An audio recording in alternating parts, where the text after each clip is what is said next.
हरियाणा की हवा एक बार फिर से खराब हो गई है।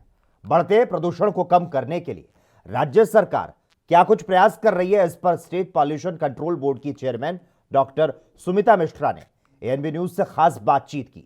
आइए सुनते हैं क्या कुछ कहा उन्होंने। या फिर कहें स्मोक इन दिनों में चर्चा में है, चर्चा ही नहीं है, सबसे बड़ा चिंता का विषय बना है। देश की राजधानी के साथ साथ हरियाणा, आधा हरियाणा कहें या फिर एनसीआर के बड़े ज़िले कहें कि उनमें भी ये पूरी तरह से लोगों को परेशान किए हुए है। हमारे साथ इस समय मौजूद है प्रदेश की स्टेट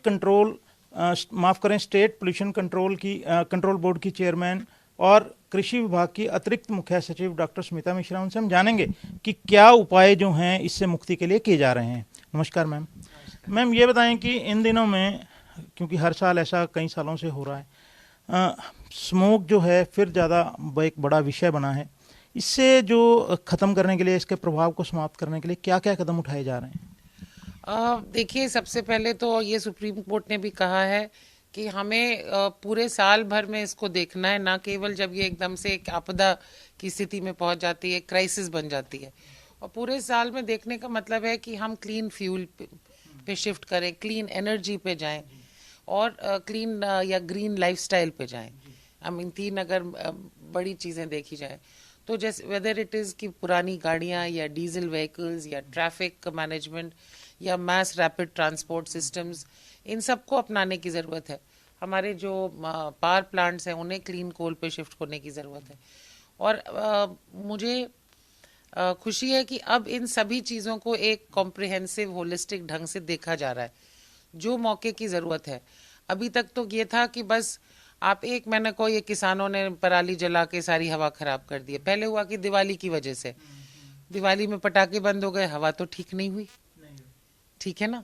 फिर वो हुआ कि ये पराली की वजह से, पराली में भी कमी आई है, क्योंकि उसमें भी भारत सरकार ने भी और जो ये नज़दीक के राज्य हैं उन्होंने भी कोशिश की है।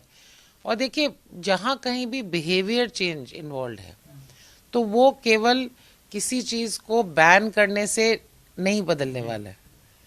तो हमारी कोशिश ये है कृषि विभाग में भी और बोर्ड में भी कि वो हम बिहेवियर चेंज के लिए लोगों तक पहुँचें, किसानों तक पहुँचें, एंड तभी इसका एक इम्पैक्ट नज़र आएगा।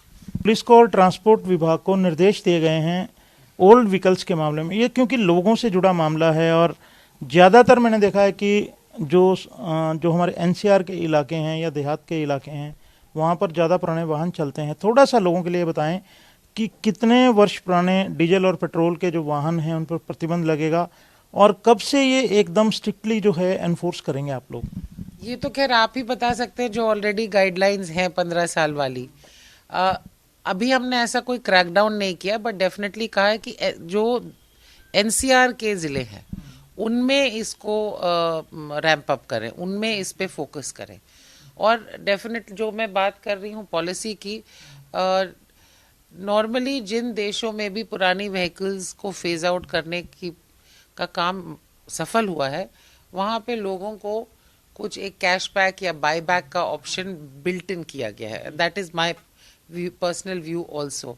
सो दिस इज़ ये एक एस्पेक्ट है जो हम अभी वर्कआउट कर रहे हैं, बिकॉज मुझे लगता है उससे लोग फिर अपने आप इंटरेस्टेड होंगे कि क्यों ना मैं नई गाड़ी लूं जिसमें आज अगर वो 8 का एवरेज दे रही है गाड़ी तो वो 20 का एवरेज देगी। फर्क तो इतना आ गया ना टेक्नोलॉजी में। शुक्रिया। Thank you. तो ये हैं डॉक्टर स्मिता मिश्रा, जिन्होंने साफ तौर पर कहा कि फौरी तौर पर जो भी कदम प्रदूषण से लोगों को बचाए जाने के लिए लिए जाने चाहिए थे वो लिए गए हैं, भले स्कूल बंद करने की बात हो या अन्य। इसके साथ साथ उन्होंने ये कहा कि पराली जलाने की घटनाओं में कमी आई है, लेकिन जिन जिलों में ज़्यादा जली है वहाँ पर किसान आंदोलन का या एक माइंडसेट का भी असर देखने में आया। साथ ही उन्होंने कहा कि अगले वर्ष के रोड मैप में यही रहेगा कि शुरू से ही पोल्यूशन को रोकने के लिए कदम उठाए जाएं, जिसमें भले ही जो पोल्यूटिंग इंडस्ट्रीज़ हैं उनको परमिशन ना दी जाए, या फिर जो वाहन हैं 10 से 15 साल पुराने, पेट्रोल के मानिए 15 साल और डीजल के 10 साल पुराने वाहन, उससे भी स्ट्रिक्टली जो है एनफोर्स किया जाएगा। ऐसे निर्देश ट्रांसपोर्ट विभाग और पुलिस विभाग को दे दिए गए हैं। एएनबी न्यूज़ के लिए चंडीगढ़ से कैमरामैन रिजवान के साथ राकेश गुप्ता।